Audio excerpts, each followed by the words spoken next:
నేను శాయశక్తులా ప్రయత్నిస్తాను అని ప్రతిజ్ఞ చేసుకోవడానికి ఇక్కడ మనం చేరడమండి. ఆ హిందూ బంధువులందరూ ఒకసారి కరతాళతో చేయి బయట పెట్టి హిందువులు అందరం సంఘటితం అవుతామని, మన భారత మాతని పరమ వైభవ స్థితికి తీసుకువెళ్తామని ఈరోజు ప్రతిజ్ఞ చేసుకుందాం. ఆ కారణమై మనం ఇక్కడ చేరాము. మన భరతమాత జ్ఞానభూమి, కర్మభూమి, వేదభూమి, త్యాగభూమి, ఇలా చెప్పుకుంటూ పోతే మన అమ్మ గొప్పతనం ఒక రోజు కాదు, ఒక వారం కాదు, ఎన్ని జన్మలు సరిపోదు. అటువంటి గొప్ప భారతదేశంలో ఒక హిందువుగా పుట్టి సనాతన ధర్మలో మార్గంలో నడుస్తూ మన భారతదేశాన్ని విశ్వగురువుగా ప్రతిష్ఠించే ఈ శుభ తరుణంలో మనం హిందూ సమ్మేళనం చేసుకుంటున్నాం. అయితే ఈ హిందూ సమ్మేళనంలో మనం చేసుకున్న ప్రతిజ్ఞకి, మనం హిందువులందరం ఒకటవ్వడానికి, ఇక్కడ చేరుకున్న దానికి, మన హిందువులకి మన మార్గం ఇచ్చిన పెద్దలు ఇచ్చిన మార్గం ఏమిటండి? జీవన్ముక్తి. సత్సంగత్వే నిస్సంగత్వం, నిస్సంగత్వే నిర్మోహత్వం, నిర్మోహత్వే నిశ్చలతత్వం, నిశ్చలతత్వే జీవన్ముక్తి. జీవన్ముక్తికి కారణం ఒక సత్సంగం. అదే ఈ హిందూ సమ్మేళనం. మనమందరం ఒక మంచి కార్యం కోసం ఇక్కడ కూడా ఇక్కడ ఈ రోజు కలుసుకుందాం. అయితే ఇలా ప్రతిజ్ఞ చేసుకున్నప్పుడు ఏమిటి మనం చేయవలసిన కర్తవ్యం ఏమిటి? అందరం ఒక చోట చేరా ఏంటి మనం చేయవలసిన కర్తవ్యం? పెద్దలు నాకు సూచించిన విషయం పంచపరివర్తన్. పరివర్తన అంటే ఏంటండి? మార్పు. పంచ అంటే ఐదు విషయాలలో మన హిందువులం మార్పు తెచ్చుకోవాలి అని చిన్న విషయాన్ని నాకు పెద్దలు ఎవరైతే నాకు ఇచ్చారో అది నేను ఈరోజు మీతో పంచుకోవడానికి నేను ప్రయత్నిస్తాను. పంచ పరివర్తన్ అంటే అసలు మనకి మార్పు అవసరమా? హిందువులకి మార్పు అవసరమా? ఆ మార్పు అవసరం అనుకునే వాళ్ళు చేతులు ఎత్తండి. ఏ విషయంలో మనకి మార్పు కావాలి? అందరం సంఘటితం అవ్వాలి, ఒక తాటు మీద నిలబడాలి. ఆ విషయంలో మార్పు కావాలి. ఒక 5 విషయాలు మన సంఘ సభ్యులు చెప్పింది నేను ఒక్కొక్కటి షేర్ చేస్తాను. మొట్టమొదటిది పర్యావరణం. అందరికీ తెలుసు, పర్యావరణ రక్షించడానికి మనకి చేసుకోవాల్సింది మనం పాఠశాలల్లో నేర్పిస్తున్నాం, కార్యక్రమాల్లో నేర్పిస్తున్నాం. కానీ ఒక్క విషయం గుర్తు పెట్టుకుందాం. మన జాతికి ఆదర్శ పురుషుడు ఎవరండి? ఎవరు ఆదర్శ పురుషుడు మన జాతికి? శ్రీరాముడు. శ్రీరాముడు గురించి ఒక్క చిన్న కథ చెప్తాను. మనం పర్యావరణం గురించి ఎప్పుడు ఆలోచించినా ఈ కథని గుర్తుపెట్టుకుని ఆయనను ఆదర్శంగా తీసుకుని మనం మన పర్యావరణాన్ని రక్షించుకుందాం. శ్రీరామ్ వారు లంకలో రావణాసురుడిని వధించాక ఆయన చేసిన ధర్మ సంస్థాపనకి దేవతలు మెచ్చి ఆయనను వరం కోరుకోమన్నారు. ఆయనే దేవుడు, ఆయన వరం కోరుకోమనడం ఏమిటి అంటే, దేవుడైనా మానవుడుగా పుట్టి మానవుడు ఎలా బతకాలో మనకి చూపించిన మహానుభావుడు మన శ్రీరాముడు. కాబట్టి మానవులందరికీ ఎవరండి ఆదర్శం? గట్టిగా చెప్పండి. శ్రీరాముడు అయితే చేతులెత్తండి. మన మానవులందరికీ ఆదర్శం మన శ్రీరాముడు. అయితే ఆయన ఏమని కోరుకున్నాడు?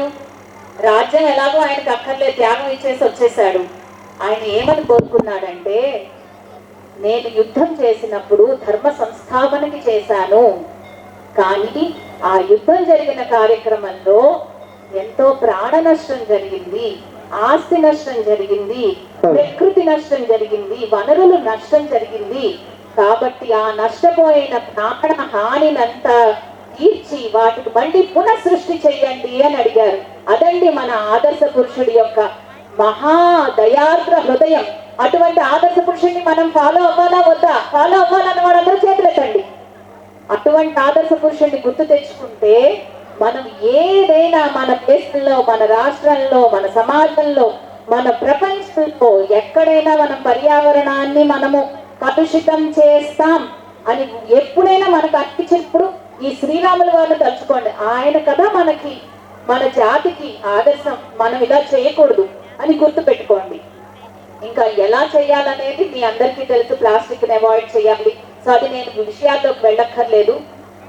రెండవ విషయం, మొదటిది పర్యావరణం, రెండవ విషయం కుటుంబం. కుటుంబం అంటే భారతీయ కుటుంబానికి ప్రపంచంలో ఎంతో పేరుందండి. మన కుటుంబ వ్యవస్థ ఎంతో పటిష్టమైనది. మేము 25 ఏళ్ల క్రితం అమెరికాలో ఉన్నప్పుడు అక్కడ మమ్మల్ని కలిసిన లోకల్ అమెరికన్స్ చాలా ఆశ్చర్యపోయేవారు. 50-60 ఏళ్ళు కలిసి భార్యాభర్తలు అలా చక్కగా ఉండడం ఏమిటి, తల్లిదండ్రులు, అన్న చెల్లెళ్ళు, అక్కదమ్ములు కలిసి ఒక ఉమ్మడి కుటుంబ వ్యవస్థ ఉండడం ఏమిటి, అందరూ ఇలా కలిసిమెలిసి ఉండడం ఏమిటి అనే ఆశ్చర్యంతో ఉండేవారు వాళ్ళు. మరి ఇప్పుడు మన కుటుంబ వ్యవస్థకి ఏమైనా ముప్పు వస్తోందా? మార్పు అవసరమా? మనం నేర్చుకోవాల్సింది ఏమైనా ఉందా? నేర్చుకోవాల్సింది ఉంది అనుకున్న వారి చేతులు ఎత్తండి. ఇక్కడ కూర్చున్న అందరిలో నేను, నా భర్త లేక భార్య, నా పిల్లలు కలిసి మేమే ఒక ఇంట్లో ఉంటాం అన్నవాడి చేతులు ఎత్తండి. నేను, నా భర్త, భార్య, పిల్లలు, నా తల్లిదండ్రులు కలిసి ఉంటాం అన్నవాడి చేతులు ఎత్తండి. నేను, నా భర్త, భార్య, తల్లిదండ్రులు, పిల్లలు, మా తల్లిదండ్రులు, అన్నదమ్ములు కలిసి ఉంటాం అన్నవాడి చేతులు ఎత్తండి. చాలా సంతోషం. ఇంకా ఉమ్మడి కుటుంబ వ్యవస్థ ఇక్కడ కనిపిస్తోంది. కానీ చాలా వరకు ఆ ఉమ్మడి కుటుంబ వ్యవస్థ అనేది మనం దాని నుంచి చిన్న కుటుంబ వ్యవస్థకి మూవ్ అయ్యాం. దానికి కారణాలు మనం పల్లెటూర్ల నుంచి పట్టణవాసాలకు వచ్చాం, పారిశ్రామికీకరణ జరిగింది, వ్యవసాయం ఉండే దాని నుంచి మనం వచ్చాం, అందరం కలిసి పనులు చేసుకుంటున్నాం. అక్కడ ఉమ్మడి కుటుంబంలో ఏమిటంటే పెద్ద అడ్వాంటేజ్ ఏంటంటే 3 తరాలు ఒకే చోట ఉన్నప్పుడు ప్రతి తరానికి తగ్గట్టుగా డివిజన్ ఆఫ్ లేబర్ ఉండేది. పెద్దవాళ్ళు చిన్నవాళ్ళని చూసుకుంటే, మధ్య వయస్కులు పనులు చేసుకుంటే చాలా చక్కగా, అంటే భేదభావాలు ఉండవా అంటే అవి ఉంటాయి, కానీ ఆ కలిసినప్పుడు అందరం ఒకటే తాటి మీద ఉంటాం. ఎన్నో ప్రయోజనాలు ఉండేవి. ముఖ్యంగా భావి తరానికి సంస్కారాన్ని నేర్పించగలిగే పెద్దవాళ్ళు ఇంట్లో ఉండేవారు. మనకి టైం ఉండదు. మధ్య వయస్కులు ఎప్పుడు కూడా పనిలో బిజీగా ఉంటారు. ఒక్కొక్కప్పుడు పిల్లవాళ్ళకి టైం ఇవ్వడానికి ఉండకపోవచ్చు, కానీ ఆ పెద్దవాళ్ళు సంస్కారాన్ని ఇస్తే ఆ సంస్కారం ముందుకు వెళ్ళి వేరే తరానికి వచ్చి అది కుటుంబం, ఒక సంస్కారవంతమైన కుటుంబం, ఒక సంస్కారవంతమైన సమాజం అవుతుంది. ఒక సంస్కారవంతమైన సమాజం సంస్కారవంతమైన దేశం అవుతుంది. సంస్కారవంతమైన దేశాలు కలిస్తే సంస్కారవంతమైన ప్రపంచం అవుతుంది. అదే మన వసుధైక కుటుంబం. అది ఎక్కడ మొదలవ్వాలి? కుటుంబంలో మొదలవ్వాలి సంస్కారం అనేది. అది మనకి భారతీయ కుటుంబ వ్యవస్థలో మెండుగా ఉంది. కాబట్టి కుటుంబ వ్యవస్థలో మనము పటిష్టంగా చేసుకుని అది విచ్ఛిన్నం కాకుండా అందరం ఒక తాటి మీద ఆప్యాయత అనురాగాలతో ఉండేలాంటి కుటుంబ వ్యవస్థని మనం అందరం కోరుకుంటున్నాం అనుకున్న వాళ్ళు చేతులెత్తండి. అటువంటి కుటుంబ వ్యవస్థలో మనం అలాంటి కుటుంబ వ్యవస్థని సాధించాలంటే 5 విషయాలు చెప్పారండి పెద్దలు. ఆ 5 విషయాల్ని నేను షేర్ చేస్తాను. 5 భాలు: భజన్, భోజనం, భాష, భూష, భవనం. భజన్ అంటే స్తుతించడం. అంటే ఇప్పుడు అందరం చేశాం కదా, రాముల వారిని స్తుతించుకున్నాం, అచ్యుతం కేశవం అంటూ కృష్ణుల వారిని స్తుతించుకున్నాం. కుటుంబం అందరం కలిసి కనీసం వారానికి ఒకసారి భజన చేసుకోగలుగుతామా? చేసుకోగలం అన్నవాడు చేతులెత్తండి. భజన అంటే ఒక దేవుడి భజనే కాదు, మనము ఒక 2 తరాలు మన కుటుంబంలో వెనక్కి వెళితే మన కుటుంబం నిండా స్వాతంత్ర సమరయోధులే. ఒక 10 తరాలు కష్టపడి త్యాగాలు చేస్తే మనకొచ్చింది ఈ స్వాతంత్రం. మన కుటుంబంలోనే స్వాతంత్ర సమరయోధులు ఉన్నారు. మన తాతగారు, వాళ్ళ తండ్రి గారు, వాళ్ళ తండ్రి గారు, ఒక 3 తరాలు మన పిల్లలకి మనం చెప్పగలిగితే మన కుటుంబంలోనే ఉందిరా నాయన, ఇదిరా మన దేశం గొప్పని వారానికి ఒకసారి కూర్చుని మన పెద్దవాళ్ళ గురించి మనం చెప్పుకోగలిగితే అది ఎంత గర్వకారణంగా మన పిల్లలు ఫీల్ అయ్యి ఖచ్చితంగా మన దేశానికి పరం వైభవం నేతుమే స్వరాష్ట్రానికి కావలసిన అన్ని విషయాలు వాళ్ళు చేయగలుగుతారని మనం చెప్పగలుగుతామా? మన పిల్లలకి చెప్పగలం అన్నవాడు చేతులెత్తండి. చెప్పగలగాలి. మన వంశంలో, మన కుటుంబంలో మన పెద్దలు మనకి చేసిన మంచి విషయాన్ని మనం చెప్పగలగాలి. మరి అది భజన్ అంటే. అది కుటుంబంతోనే కాదు, తర్వాత మన దేశ వీరులు. ఒక చిన్న కథని నేను ఇక్కడ షేర్ చేస్తాను. ఒక రాజ్పుత్ యువరాణి, మహారాణి ఉంది, హదీరాణి. ఎవరికైనా తెలుసా అండి హదీరాణి కథ? ఇటువంటి కథలు మన చిన్న పిల్లలకి చెప్పుకుంటే మనం నేర్చుకుని వాళ్ళు మన దేశం గొప్పగా ఫీల్ అయ్యి, ఇంత వీర మాతలు పుట్టిన దేశం అనాది అని ఎంతో గొప్పగా ఫీల్ అయ్యి మనలో ఉన్న భేదభావాల నుంచి బయటపడడానికి కావలసిన పరిష్కారాన్ని వాళ్ళు ఆలోచించగలుగుతారు, సంఘటితం అవ్వగలుగుతారు. హదీరాణి అని ఆవిడ రాజ్పుత్ మహారాణి. ఆవిడ భర్త పేరు రతన్ సింగ్ రావత్. అయితే ఆయనకి ఆవిడతో పెళ్ళయింది.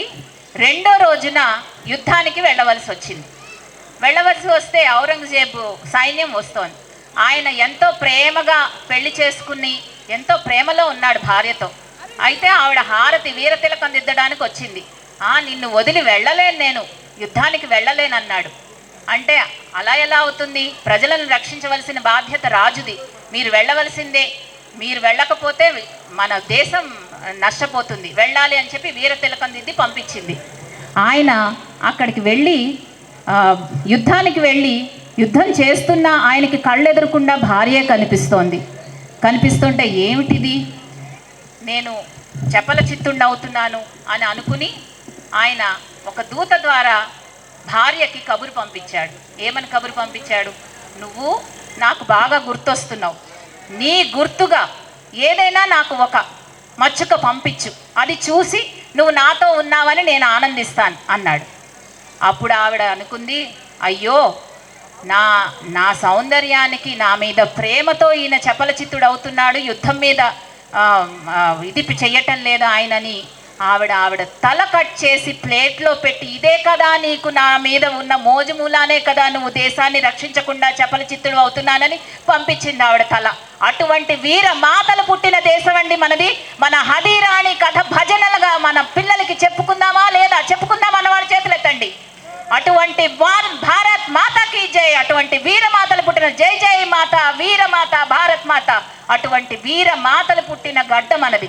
అటువంటి ఒక్క కథ మన పిల్లలకి చెప్తే ఎప్పుడైనా వాళ్ళు మన దేశం గురించి ఎంత గౌరవంగా ఏదైనా చేయడానికి, సంఘటితం అవడానికి రెడీగా ఉంటారు. అది భజన, అది మొదటి భా. రెండవ భా భోజనం. అందరం కలిసి భోజనం చేస్తాము ఒక పూటైనా అన్నవాళ్ళు చేతులెత్తండి. చాలా సంతోషం. భోజనం చేసినప్పుడు ఏం తెలుసుకోవచ్చు? ఒకళ్ళ జీవితంలో ఒకటి ఏమవుతుందో తెలుసుకోవచ్చు. ఇప్పుడు చాలా వరకు లవ్ జిహాద్కి పెద్ద కారణం మన పిల్లల విషయంలో ఏం జరుగుతోందో మనకి తెలియటం లేదు. దానికి తప్పకుండా పిల్లలతో కూర్చోవాలి, మాట్లాడాలి, వాళ్ళ జీవితంలో జరుగుతున్నది తెలుసుకోవాలి. దానికి భోజనం దగ్గర చక్కటి అవకాశం ఉంటుంది. ఆ టైంలో తప్పకుండా పిల్లల గురించి పెద్దల గురించి పిల్లలు సంస్కారాలని ఇవ్వగలిగితే మనం ఇలాంటి చాలా కష్టాల నుంచి మన పిల్లల్ని పక్కకి కాపాడగలుగుతాం. మూడవ భాష. భాష అంటే ఇక్కడ తెలుగు భాషలో ఇంట్లో మాట్లాడుకునే వాళ్ళ చేతులెత్తండి. స్కూల్లో తెలుగు మాట మాట్లాడకూడదు, ఇంగ్లీష్లోనే మాట్లాడాలి అనే వాళ్ళ చేతులెత్తండి. పిల్లలు తెలుగు అసలు మాట్లాడకూడదు, ఇంగ్లీష్లోనే మాట్లాడాలి. ఇంగ్లీష్లో మాట్లాడకూడదు అని నేను అనటం లేదు. అసలు భారతీయులంటే కనీసం 5 భాషలు రావాలి. ఎన్ని భాషలు? 5 భాషలు. మనకి ఫస్ట్ మన మాతృభాష తల్లి. చేతులారంగా శివుని పూజింపడేని, నోరు నవ్వంగా హరికీర్తి నుడువడేని, దయయు సత్యంబు లోనుగా తలుపడేని, కలుగనేటికి తల్లుల కడుపు చేటు అని మన బమ్మెర పోతన గారు చెప్పారు. ఇటువంటి చక్కటి తెలుగు పద్యం మన పిల్లలకి నేర్పిస్తే, అంటే శివుడిని పూజించని చేతులు, విష్ణువుని కీర్తించని నోరు, దయా సత్యం లేని కొడుకు పుట్టి కూడా వ్యర్థము అని చక్కగా తెలుగు భాషలో చెప్పారు. ఇది కదా మనం ఫస్ట్ మన పిల్లలకి నేర్పించుకోవాల్సిన పద్యం. అసలు తెలుగు భాషలో పద్యం, కావ్యం, గ్రంథం, నాటకం, ప్రబంధం ఎన్ని ప్రక్రియలు ఉన్నాయి. ఇన్ని ప్రక్రియలు అండ్ ఎంత విజ్ఞాన సర్వస్వం ఉంది. మన మీద ఎవరైనా తప్పుగా ఎందుకు మాట్లాడతారు? ఎందుకంటే మన విజ్ఞానంలో ఏముందో మనకి తెలియదు. మనం అది తెలుసుకోవాలి. మన విజ్ఞానంలో మనకి ఏముందో తెలుసుకోవాలంటే మన భాష మనకి ముందు రావాలి. మన రాముడు మెసాజనిస్టిక్ అని ఎవరైనా ఎందుకు చెప్తారు? రామాయణంలో మన రాముడు గురించి మనం ఏం రాసుకున్నామో మనం చెప్పలేకపోతున్నాం. దానికి మన మాతృభాష నేర్చుకోవాలి. మన రామాయణం మనం చదువుకోవాలి. మాతృభాష ఖచ్చితంగా మనం నేర్చుకుంటే ఆ భాషలో ఉన్న విజ్ఞానాన్ని మనం నేర్చుకోగలుగుతాము, చెప్పగలుగుతాము. కాబట్టి మాతృభాష ఫస్ట్. ఇంకా ఇంగ్లీష్ అయితే తప్పదు. ఎందుకంటే వేరే వాళ్ళు మనల్ని అన్నప్పుడు మనం ఇంగ్లీష్లో వెనక్కి చెప్పాలి కదా, తప్పదు. ఇంగ్లీష్ కూడా నేర్చుకోవాలి. వేరే దేశం నుంచి వచ్చి నీ రాముడిలాగా, నీ పండుగలాగా, నీ ఇదిలాగా, నీ అదేలాగా మన మీద తప్పు చెప్తున్నప్పుడు మనం ఇంగ్లీష్లోనే కదా వాళ్ళకి కమ్యూనికేషన్ ఇవ్వాలి. సో ఆ ఇంగ్లీష్ కూడా నేర్చుకోవాలి. ఇంకా హిందీ మన భాష నేర్చుకోవాలి. సంస్కృతం ఖచ్చితంగా రావాలి. ఇందాక భగవద్గీత చక్కగా చదువుతున్నారు పిల్లలు. సంస్కృతం తప్పకుండా రావాలి. మాతృభాష మనకి, మన మరాఠీ నేర్చుకోవచ్చు, కన్నడ నేర్చుకోవచ్చు, మన బోర్డరింగ్ స్టేట్లో ఒక భాష మనం నేర్చుకోవచ్చు. కాబట్టి భారతీయులందరూ మన భాష మాతృభాషతో మొదలుపెట్టి కనీసం 5 భాషలు మాట్లాడాలి, నేర్చుకోవాలి. అప్పుడు ఈ 5 భాషలలో రామాయణం మీరు కాశ్మీర్ నుంచి కన్యాకుమారి, ఎందుకండి ఇండోనేషియా వరకు ఒకే రకంగా చెప్పబడుతుంది. అన్ని భాషలలోనూ రామాయణం ఒకే రకంగా చెప్పబడుతుంది. మరి అన్ని భాషలు తెలిస్తే ప్రతి చోట మనం ఏకత్వంతో ఉన్నామనే విషయం మనకి తెలుస్తుంది. కాబట్టి మన మాతృభాష మనకి ఎంతో ముఖ్యం. దానిలో మాట్లాడాలి, దానిలో ఉన్న విజ్ఞాన సర్వస్వాన్ని మనం నేర్చుకోవాలి. అదేవిధంగా వేరే భాషలు కూడా నేర్చుకోవాలి. అది భాష. తర్వాత భూష. ఇప్పుడు అమ్మవార్లలాగా చిన్న చిన్న పిల్లలు, బంగారు తల్లులు ఆ డ్రెస్ వేసుకుని సంప్రదాయ దుస్తుల్లో వస్తే అక్కడ అమ్మవారు, గణేశుడు పాట పాడుతుంటే గణేశుడు ప్రత్యక్షమయ్యాడు, అమ్మవారు పాట పాడితే అమ్మవారు ప్రత్యక్షమైంది. సరస్వతి అమ్మవారిలానే ఉంది ఆ అమ్మాయి. ఆ పిల్లలందరికీ ఒకసారి కరతాళ ధ్వనులు ఇవ్వండి. అంతటి చక్కటి సంప్రదాయ దుస్తులలో వచ్చి మనకి మన దేవుడి కీర్తనని చేశారు. వాళ్ళు ఎంతో చక్కగా చేశారు. ఎప్పుడు కూడా నేను ఒకటి మా నాన్నగారి దగ్గర నేర్చుకున్నాను. ఎప్పుడైనా సంప్రదాయ దుస్తులు వేసుకుని నేను రాగానే, అమ్మ తల్లి మహాలక్ష్మిలాగా ఉన్నావు అనేవారు. అటువంటి ఒక్క ప్రశంస మనం మన పిల్లలకి ఇవ్వగలిగితే వాళ్ళు అది చాలా గౌరవంగా ఫీల్ అవుతారు. అది చక్కటి, ఓహో మన వస్త్రధారణ ఇంత మంచిది, ఎంత గొప్పది అని. ఆ వస్త్రధారణ అసలు మనం టెంపుల్స్లో సరైన దుస్తులు వేసుకోవాలి అనే ఇది ఉందా? అసలు మనకి అలా చెప్పించుకోవాల్సిన అవసరం ఉందా? లేదు కదా. ఖచ్చితంగా దేవాలయాలకు వెళ్ళినప్పుడు సంప్రదాయ దుస్తులు వేసుకోవాలి కదా, పండుగలకు సంప్రదాయ దుస్తులు వేసుకోవాలి కదా. ఈ మధ్య ప్రతి చోట మన దుస్తులు వేసుకోకూడదు, మన బొట్టు పెట్టుకోకూడదు, మన గాజులు వేసుకోకూడదు, ఏమీ చేయకూడదు. ఎవరు ఇప్పుడు అన్ని చోట్ల మనది నిషేధమే, మన పండుగలు మనం చేసుకోకూడదు, అన్నీ వస్తున్నాయి. కానీ మన భూష అంటే మనం ఎప్పుడు సంప్రదాయంలో దుస్తులని వేసుకుంటూ ఉండాలి. అవి పండుగలప్పుడు అది ఎంతో మనం గర్వకారణంగా ఫీల్ అయితే ప్రపంచం మొత్తం మన దుస్తులను ఎంతో గర్వంగా చూస్తుంది. అది నేను చవి చూశాను. నేను అమెరికాలో చీర కట్టుకున్నప్పుడల్లా అందరూ ఎంతో ఆశ్చర్యం చెందేవారు. ఒక క్లాత్ని ఇట్లా 6 మీటర్ల క్లాత్ని ఇలా ఎలా తయారు చేశారు, how did you make your outfit అనేవారు. అంటే అది అప్పటికప్పుడు తయారు చేసుకున్నామని, వాళ్ళకి కుట్లు లేకుండా ఎలా చేసుకున్నారని ఆశ్చర్యం. మన సంప్రదాయం మీద మనకి గౌరవం ఉంటే ప్రపంచం మొత్తం గౌరవిస్తుంది. అది మనం ఎంతో గర్వంగా ఫీల్ అవ్వాలి. మనం సంప్రదాయ దుస్తులు వేసుకోవాలి. తప్పకుండా అందరం సంప్రదాయ దుస్తులు వేసుకుందామని జై శ్రీరామ్ అని ఒకసారి చెప్దాం. జై శ్రీరామ్. ఇంకా నా 5వది భవనం. భాష, భూష, భజన, భోజనం. 5వది భవనం. భవనం ఏంటండి? భవనం ఏం చేసుకుంటే మన కుటుంబ వ్యవస్థ గట్టిగా ఉంటుంది? ఇదంతా మన కుటుంబంలో సంస్కారం నేర్పించడానికి. కుటుంబం ఎప్పుడైతే సంస్కారం వస్తుందో మన సమాజం ఆటోమేటిక్గా ఫిక్స్ అవుతుంది. సో ఇక్కడ భవనం ఎలా చేసుకుంటాం? మన భవనాన్ని, మన దేవుడు పూజా రూమ్ ఎలాగూ ఉంటుంది. అది కాకుండా మన దేశ నాయకుల్ని, వీరమాతల్ని, హెడ్గేవారు ఫోటో పెట్టుకుందాం. మన తెలంగాణలో ఉండి రుద్రమదేవి ఫోటో లేకుండా మన ఇల్లు ఎలా ఉంటుంది అసలు? ఆవిడ మన నేషనల్ హీరో. రుద్రమదేవి మన నేషనల్ హీరో. ఆవిడ ఫోటో పెట్టుకుంటామన్న వాళ్ళందరూ చేతులు ఎత్తండి. ఆ ఫోటో పెట్టుకుంటే మన పిల్లలు అడుగుతారు, మనం అడుగుతాం, ఆవిడ గురించి నేర్చుకుంటాం. వీరమాతలు పుట్టిన దేశం ఇది. ఈ బిడ్డ తెలంగాణ గడ్డ అనేది ఎంత గొప్ప కాకతీయులు ఉన్నారు ఇక్కడ. వాళ్ళ ఫోటోలు పెట్టుకుందాం, మనం అలంకరించుకుందాం. మన సనాతన ధర్మం ఉట్టిపడేలా మన ఇల్లుని అలంకరించుకుందాం. అప్పుడు మన పూర్వీకులు మనకి చెప్పింది మన పిల్లలు చెప్పడానికి మనకు ఉంటుంది. ఒకసారి ఒక కథ ఉంది. వివేకానందుడు శివాజీ మహారాజ్ ఆ రథం నడుపుతున్నవాడు ఎంత గొప్పవాడని అర్జునుడు భగవద్గీత ఫోటో చూసి అడిగారు. అదే ప్రేరేపించింది. అట్లా మనం ఒక్క ఫోటో మన పిల్లలకి, మన గొప్ప నాయకుల గురించి పెట్టుకుంటే అదే ఒక స్ఫూర్తి అవ్వవచ్చు మన పిల్లలకి. అది దేశ రక్షణకై వాళ్ళు పనిచేసే విధంగా అవుతుంది. కాబట్టి ఈ 5 భాలు, భోజన్ ఒకసారి చెప్పండి, భోజన్, భజన్, భాష, భూష, భవనం. ఈ 5 విషయాలలో మనం కనుక పరివర్తనం తెచ్చుకుంటే మన సంఘాన్ని సంఘటితం చేసుకుని హిందువులం సంస్కారాల్ని మన పిల్లలకి నేర్పించగలుగుతాం, మనం నేర్చుకోగలుగుతాం. ఇంకా 3వ విషయం సామాజిక సమరసత. మొత్తం 5 అని చెప్పాను కదండి. మొదటిది పర్యావరణం, రెండోది కుటుంబం, మూడోది సామాజిక సమరసత. సామాజిక సమరసత అంటే మన సమాజం ఎన్నో రకాలుగా విడిపోతోంది. కులం, వర్గం, ప్రాంతం, భాష, భూష అన్ని విషయాలలో, భోజన విషయంలో కూడా విడిపోతోంది. ఇది తప్పండి. మనం అందరం ఒకేలాగా ఉండాలి, ఒకే తాటి మీద ఉండాలి.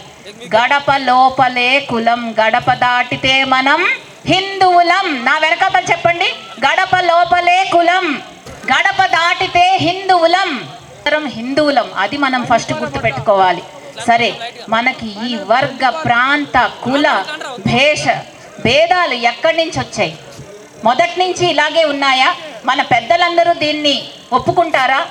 సిద్ధాంతపరంగా భారతదేశంలో ఒక వేదంలో కానీ, ఒక శాస్త్రంలో కానీ, ఒక పురాణంలో కానీ, ఒక ఇతిహాసంలో కానీ ఎక్కడ సిద్ధాంతపరంగా మనకి భేదాలు పుష్టింపబడలేదు. కానీ ఏదైతే ఒక విభజనగా ఉందో దాన్ని అడ్వాంటేజ్గా తీసుకుని విభజింపబడ్డాము. అలా అని మనం చెయ్యని విషయం కూడా కొన్ని తరాలుగా అది వస్తూ ఉండి అది ఒక నానుడి అయిపోయి మనంగా విడిపోతున్నాం.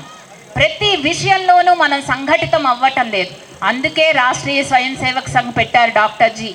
ఎందుకంటే హిందువులకి యూనిటీ లేదు. కులం పేరు చెప్పి, ప్రాంతం పేరు చెప్పి, భాష పేరు చెప్పి విడిపోతూనే ఉన్నాం. ఒకళ్ళతో ఒకళ్ళం ఉండటం లేదు, కలిసిమెలిసి ఉండటం లేదు. మనం ఫస్ట్ నేర్చుకోవాల్సింది సామాజిక సమరసత. మనం అందరం ఒకటే తాటి మీద ఉండాలి, మనం విడిపోవద్దండి. ఎప్పుడైతే మనం సంఘటితంగా లేదో మన మధ్య విభేదాలు పెట్టడం చాలా ఈజీ. మన వద్ద విభేదాలు వద్దు. మనకి సమస్య వస్తే మనం తీర్చుకోగలమా? ఎవరైనా వచ్చి తీర్చాలా? మనమే తీర్చుకోగలం అన్నవాడు చేతులెత్తండి. మన మధ్య విభేదాలు ఉంటే మనమే తీర్చుకోగలమా? వేరే వాళ్ళు వచ్చి మనకి చెప్పాలా హిందూ మతమే తప్పు, మీ మధ్య విభేదాలు ఉంటాయి కాబట్టి హిందువులే తప్పు అని ఇంకొకళ్ళు మనకి చెప్పాలా? మన విభేదాలని మనమే తీర్చుకుందాం, మనమే సమస్య పరిష్కరించుకుందాం. అంతేగాని వేరే వాళ్ళని ఎవరిని మన వైపు తల ఎత్తి కూడా చూడనీయకుండా మనం కలిసిమెలిసి ఉందాం. సామాజిక సమరతతో సంఘటిత శక్తిగా వెళుతాం. సంఘటన్ మే శక్తి హే. చెప్పండి నా వెనకాతల, సంఘటన్ మే శక్తి హే, శక్తి కో బఢానా హే. సో మనమందరం కలిసిమెలిసి ఉందాం.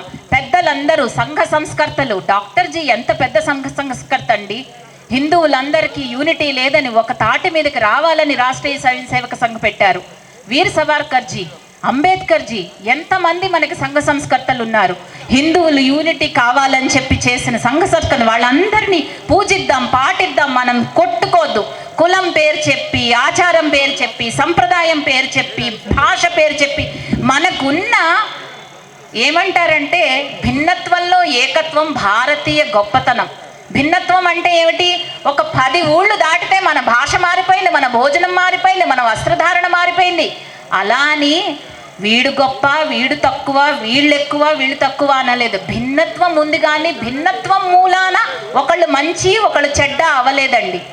అది మనం తెలుసుకోవాలి. అది ఎప్పుడైతే తెలుసుకున్నామో భిన్నత్వం అనేది చాలా చక్కటి విషయం. ఇక్కడ ఉన్న 5 వేళ్ళు ఒకలా లేవు. ఇది చక్కటి విషయమే. కానీ ఆహా ఈ వేలే గొప్పది, ఇది గొప్పది కాదు, ఇది ఇంకా చిన్నది, ఇది వేస్ట్ అలా అనడమే తప్పు. భిన్నత్వం తప్పు కాదు. ఇప్పుడు మనల్ని విడగొట్టడానికి తరతరాలుగా 1000 ఏళ్ళుగా జరుగుతున్నది ఏమిటంటే, ఓహో నువ్వు ఇలా ఉన్నావా, నిన్ను విడగొడదాం. నువ్వు పొట్టిగా ఉన్నావని వాళ్ళు అంటున్నారు, నువ్వు తక్కువగా చూస్తున్నారు, నిన్ను చిటికెన వేలుని తీసేద్దాం, ఇలా మాట్లాడుతున్నారు. సో మన భిన్నత్వాన్ని మన నిస్సహాయతగా మనం చేసుకోవద్దు. కలిసి ఉందాం. 5 వేళ్ళు కలిపి ఒక గుప్పిడిగా కలిసి ఉందాం. అంతేగాని మన మధ్య భేదాలు వద్దు, మన మధ్య భేదాలు వద్దు అని నా వెనకాత చెప్పండి. మన మధ్య భేదాలు వద్దు. ప్రాంత, వర్గ, కుల, భాష భేదాలే వద్దు. హిందువులం అందరం ఒక్కళ్ళమే. సో మనమందరం సామాజిక సమరసతో ఉండాలి, అందరం కలిసిమెలిసి ఉండాలి. అప్పుడే మన హిందూ సమాజం ఎదుర్కొంటున్న సమస్యలకి మనమే పరిష్కారం ఎదుర్కొని, ఎవరైనా మనకేతి తలెత్తి చూపినప్పుడు మనం వెనక్కి చెప్పగలుగుతాం, సమాధానం ఇవ్వగలుగుతాం. ఆ సామాజిక సమరసత మనలో కల్పించడానికే హిందూ సమ్మేళనం. ఈ హిందూ సమ్మేళనం ఏంటంటే, ఆహా మన దేశం ఇది కదా, ఆహా మన పిల్లలు ఇది కదా, ఓహో మన భావితరం ఇది కదా, మరి ఎందుకు మనం కొట్టుకుంటున్నాం, మనలో మనం ఎందుకు ఒకళ్ళకొకళ్ళం సహాయం చేసుకోలేకపోతున్నాం అనే ఒక భావన, ఒక సత్సంగ భావన ఇప్పుడు మనకి కల్పించడానికి హిందూ సమ్మేళనం జరుగుతోంది. అది 3వ విషయం. పౌర విధులు 4వ విషయం. ఆ పౌర విధులు ఏంటంటే మనం చెయ్యవలసిన పని. ఎప్పుడు ఎవరో మనకేం చేస్తారని అడుగుతుందండి, మనం కూడా చేద్దాం. Minimum traffic rules, minimum helmet పెట్టుకోవడం, మన సురక్షణ కోసమే కదా అన్నీ చెప్తున్నది. మనం చేద్దాం, అట్లాంటి పౌర విధులు పాటిద్దాము. లాస్ట్ది స్వదేశీ. స్వదేశీ అంటే మనమే మన వస్తువులు మనమే తయారు చేసుకుని మనమే వాడుకుందాం. వీటన్నిటి గురించి చెప్పను కానీ ఒక్క విషయం మనం అందరం చేద్దామండి. స్వభోజనం. మన వంటలు మనం తిందాం, మన వంటలు ప్రపంచం మొత్తానికి పెడదాం. మోడీ గారు రోజు చెప్తారు, ఏంటి మన భోజనంలో తక్కువేంటి. అసలు మేము యూరోప్ ట్రిప్ వెళ్ళాం. ఎలా ఉంటుందంటే, అమెరికాలో ఎలాగో 3 వాళ్ళకి భోజనాలు, బర్గరు, పిజ్జా ఏదో. అలా నెమ్మదిగా వస్తుంటే ఫ్రాన్స్, తర్వాత ఇటలీ, తర్వాత నెమ్మదిగా గ్రీసు దగ్గరికి వచ్చేప్పటికి కొంచెం వాళ్ళకి ఎండ ఉంది కాబట్టి భోజనం విలువ తెలుసు కాబట్టి కొంచెం వెరైటీ. మరి మనకేంటండి, మన దేశం ఎంత పుష్కలమైనది, ఎంత చక్కటి భోజనం. మనకి బర్గర్లు అవసరమా, మనకి పిజ్జాలు అవసరమా? అవి తిందాం, ఒకసారి తిందాం. అది మరీ తినద్దని నేను అనటం లేదు, తప్పకుండా తిందాము, ఆహ్వానిద్దాం. కానీ మనది కూడా ప్రపంచానికి పెడదాం, మన రుచులు ప్రపంచానికి. మన స్వదేశీ భోజనం, ఆకులో భోజనం, ఇవన్నీ మనం పాటించడానికి ట్రై చేద్దాం.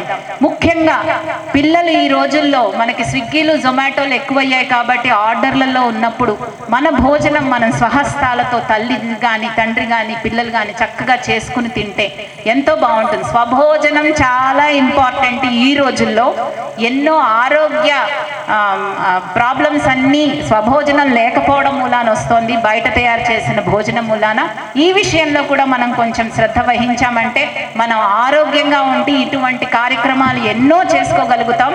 కాబట్టి హిందువులందరం ఈ పంచపరివర్తన అనే విషయాలను, చిన్న చిన్న విషయాలను మనం మార్చుకుని మన సంఘాన్ని సంఘటితం చేసుకుని ఒక తాటి మీదకు వచ్చి ఒక మహాశక్తిగా, హిందూ శక్తిగా నిలబడి మనం ఇటువంటి హిందూ సమ్మేళన కార్యక్రమాలకి వచ్చి నేర్చుకుని అందరికీ పెద్దలందరి సూచనలను గమనించి హిందూ ఓంక హిందూ దేశాన్ని అనుకునే ప్రౌడ్గా ఫీల్ అయ్యేలాగా చేద్దాము. పరం వైభవం నేతుమేత స్వరాష్ట్రం అనే స్థితికి మన భారతదేశాన్ని తీసుకెళ్దాం అని ప్రతిజ్ఞ చేసుకుంటూ మరొక్కసారి నాకు ఈ అవకాశం ఇచ్చిన పెద్దలందరికీ నమస్కారం చెప్పుకుంటూ, భారత్ మాతాకి, భారత్ మాతాకి, భారత్ మాతాకి జై శ్రీరామ్, జై శ్రీరామ్, జై Sriram. Mind Media, the voice of India.